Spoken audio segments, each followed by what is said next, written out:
क्या कहेंगे आप?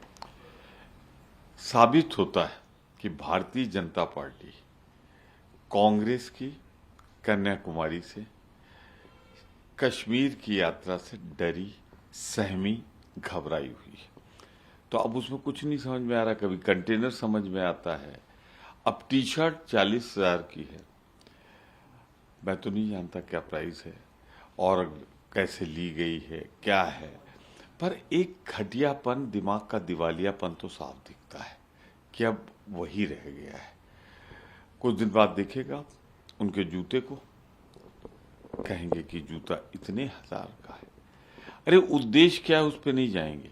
और अभी कोई कांग्रेस का बोल देगा कि प्रधानमंत्री नरेंद्र मोदी ने जो सूट पहना था अमेरिका के राष्ट्रपति के आगमन पर, उसमें सोने के तार से नरेंद्र मोदी नरेंद्र मोदी नरेंद्र मोदी नरेंद्र मोदी नरेंद्र मोदी लिखा था, और खुद उनकी बताई कीमत 10 लाख थी, जो 4 करोड़ में ऑक्शन हुआ। तो फिर कहेंगे आप प्रधानमंत्री पद की गरिमा को चोट पहुंचा रहे हैं, उनके सूट को देख रहे हैं। तो भाजपा, थोड़ा सा दिवालियापन अपना खत्म करो। इस यात्रा का स्वागत न कर सको तो विरोध न करो। ये तुम्हारे खिलाफ है। जो तुमने महंगाई बढ़ाई है, बेरोजगारी बढ़ाई है, जिस तरह तुम समाज को बांट रहे हो, इसके उद्देश्य पे जाओ। जिस तरह टुकड़े टुकड़े में तुम बेच रहे हो हिंदुस्तान को, ये उसके खिलाफ है। अगर रोक सको तो उसको रोको, अपने प्रधानमंत्री को। अगर नहीं रोक सकते हो तो जूता और सैंडल के युद्ध में मत उतरो। सर, बीजेपी के राष्ट्रीय अध्यक्ष जेपी नड्डा कह रहे हैं कांग्रेस पार्टी अब सिर्फ भाई बहन की पार्टी बनकर रह गई है। सीधे तौर पे कटाक्ष किया है, कैसे देखते हैं आप? नड्डा साहब, हाँ, ये पार्टी भाई बहन, भाई भाई, भाईचारे की पार्टी है। यह हम सबको साथ लेकर चलते हैं। आपकी तरह नफरत फैलाने वाली पार्टी नहीं है, जहां आप एक दूसरे को नफरत से लड़ाकर। सच कहूं तो आज आपकी भाजपा का पुनर्अवतार है ईस्ट इंडिया कंपनी का। और बिल्कुल अगर किसी के नक्शे कदम पे चल रही है तो ये ईस्ट इंडिया कंपनी अंग्रेजों के नक्शे कदम पे चल रही, जहां जाति, धर्म, भाषा पर लड़ाकर सत्ता में अंग्रेज भी काबिज थे और भाजपा भी काबिज। सर, हिमंता बिस्वा शर्मा कह रहे हैं कि यूनिफॉर्म सिविल कोड जो है वही अगला एजेंडा है, हालांकि सही समय पर उस एजेंडे को भी उठाया जाएगा।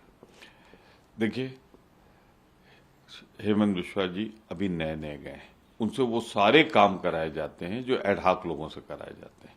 पैसा भी बांटना हो विधायकों खरीद फरोख्त के लिए तो वही बांटते हैं। कलकत्ता में जब पकड़े जाते हैं कहानी खुल जाती।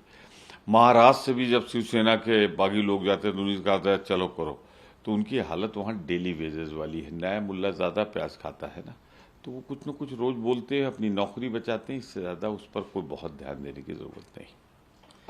सर, राहुल गांधी जो हैं, उन्होंने कहा कि सही वक्त पे डिसीजन लूंगा मैं अध्यक्ष पद के लिए, और जब चुनावों की तारीख आएगी सबको पता लग जाएगा, मैंने अपना मन बना लिया है अपने बारे।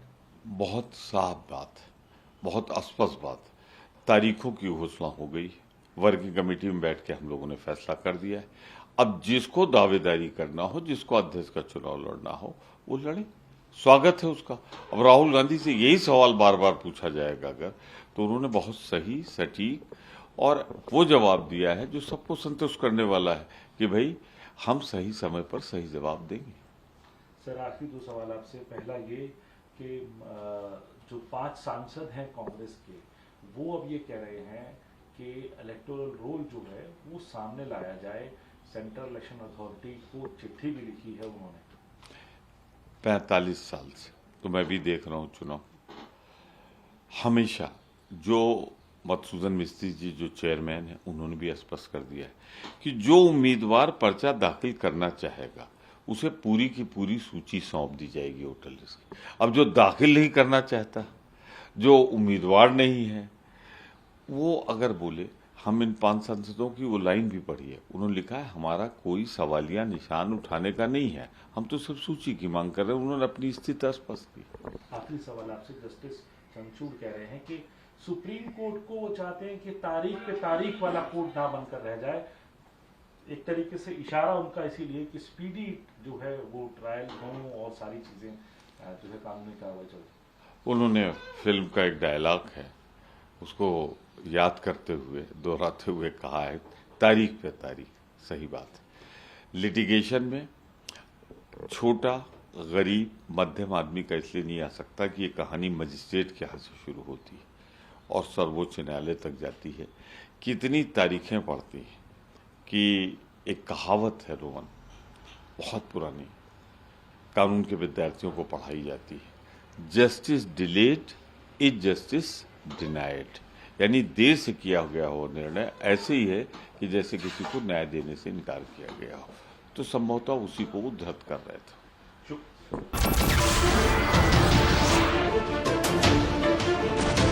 नमस्कार, मैं हूं संदीप चौधरी।